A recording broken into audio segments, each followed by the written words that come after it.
আলোচনায় এখন mosaic defence system বা দেফাই মোজাইক। ইরান এই সিস্টেম অ্যাক্টিভেট কইরা দিছে। কোনো দেশ ইরানের উপর বড় ধরনের মিলিটারি অ্যাটাক চালাইলে যুদ্ধ করার যে নর্মাল তরিকা তার বাইরে গিয়া ইরান এইভাবে জবাব দেয়। মোজাইক ডিফেন্স সিস্টেম আসলে কি জিনিস, এটা কিভাবে কাজ করে চলেন জানি। মোজাইক ডিফেন্সের মূল ধারণা সামরিক শক্তিরে ছোট ছোট অসংখ্য ইউনিটে ভাগ কইরা সারা দেশে ছড়ায় দেওয়া, অনেকটা গেরিলা স্টাইল। সামরিক শক্তির এই যে অসংখ্য ছোট ছোট ইউনিট, এগুলা নিজেরাই স্বাধীন এবং স্বয়ংসম্পূর্ণ। প্রতিটা ইউনিট বা এলাকা কেন্দ্রীয় কমান্ডের সাহায্য ছাড়াই স্বাধীনভাবে সিদ্ধান্ত নিতে এবং আক্রমণ চালাইতে সক্ষম। গেরিলা স্টাইল হওয়ায় এদেরকে টার্গেট করা বেশ কঠিন। শত্রু যদি ইরানের কেন্দ্রীয় কমান্ড সিস্টেম ধ্বংসও কইরা দেয়, তবুও দেশের প্রতিটা কোণ থেকে প্রতিরোধ বা আক্রমণ জারি থাকবে। মোজাইক ডিফেন্স সিস্টেম কিভাবে কাজ করে? এই সিস্টেম মূলত তিনটা স্তরে কাজ করে। ব্যালিস্টিক মিসাইলের লাগাতার সাপ্লাই। ইরান তাদের বিশাল মিসাইল ভান্ডারকে মাটির নিচে মিসাইল সিটিতে লুকায় রাখছে, যা ধ্বংস করা প্রায় অসম্ভব। লেবাননের হিজবুল্লাহ, ইয়েমেনের হুথি এবং ইরাক সিরিয়ার মিলিশিয়াদের মাধ্যমে ইরান যুদ্ধের পরিধি নিজের সীমান্ত ছাড়াইয়া মধ্যপ্রাচ্যের সর্বত্র ছড়াইয়া দিছে। এর নজির আমরা ইতিমধ্যে হিজবুল্লাহর আক্রমণের মাধ্যমে পাওয়া শুরু করছি। হরমুজ প্রণালী বন্ধ কইরে দিতে পারা বা দেওয়ার হুমকি ইরানের সবথেকে বড় অস্ত্র।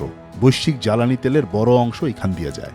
বিপদে পড়লে ইরান এই পথ বন্ধ কইরা বিশ্ব অর্থনীতিতে ধস নামানোর ক্ষমতা রাখে।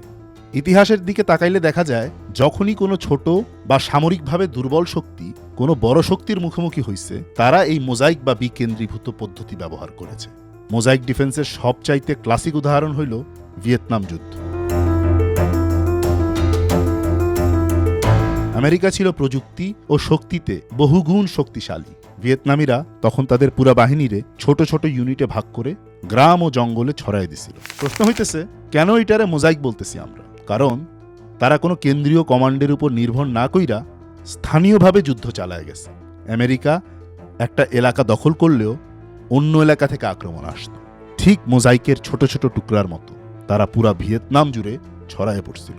2006 সালের লেবানন যুদ্ধেও ইসরায়েলের মতো শক্তিশালী বাহিনীর বিরুদ্ধে লেবাননের হিজবুল্লাহ এই মোজাইক কৌশল সফলভাবে প্রয়োগ করছিল। তারা দক্ষিণ লেবানন জুড়ে ছোট ছোট ব্যাংকার এবং টানেল নেটওয়ার্ক তৈরি কইরা প্রতিটা ইউনিটরে স্বাধীনভাবে লড়াই করার ক্ষমতা দিছিল।